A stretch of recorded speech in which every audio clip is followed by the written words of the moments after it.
স্বামীকে পরীক্ষা করার জন্য বাসরাতে বলেছিলাম, আমার বয়ফ্রেন্ড আছে, আপনি আমাকে স্পর্শ করবেন না, যদি করেন চিল্লাচিল্লি করব কিন্তু। স্বামী উত্তরে বলল, ও চিন্তা করবেন না, আমি আপনাকে কিছু করব না, আপনি ঘুমান।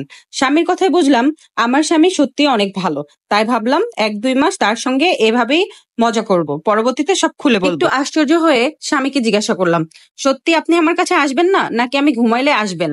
উত্তরে বলল, না কাছে যাব না, আপনি ঘুমান। স্বামীর কথায় বেশ খুশি হলাম এবং সঙ্গে সঙ্গে ঘুমিয়ে গেলাম।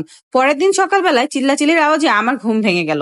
তাড়াতাড়ি উঠে বাহিরে আসলাম। এসে দেখি আমার বাবা মা চিল্লাচিল্লি করতেছে। তাদের কাছে গিয়ে জিজ্ঞাসা করলাম কি হয়েছে। কথাটি বলার সঙ্গে সঙ্গে আমাকে আমার মা ঠাস করে 2টি চড় দিয়ে দিল এবং বলল, তোর অন্য কোথাও সম্পর্ক আছে, আমাদেরকে আগে বলিসনি কেন? তোকে সেখানেই বিয়ে দিতাম, কিন্তু তুই বিয়ের পর কেন এই কথা তোর স্বামীকে বললি? আমি একটু রেগে বললাম, বলেছি তো কি হয়েছে? মা বলল, সে আজ তোকে সকালবেলায় ডিভোর্স দিয়েছে, এই নে ডিভোর্স পেপার। কথাটি শোনা মাত্রই কেমন যেন মাথা ঘুরে পড়ে গেলাম। আসলে আমাদের এমন কিছু করা যাবে না যার জন্য পরবর্তীতে পস্তাতে হয়। এই জন্য হয়তো আল্লাহ বলেছেন, মিথ্যা কথা থেকে সবসময় দূরে থাকো।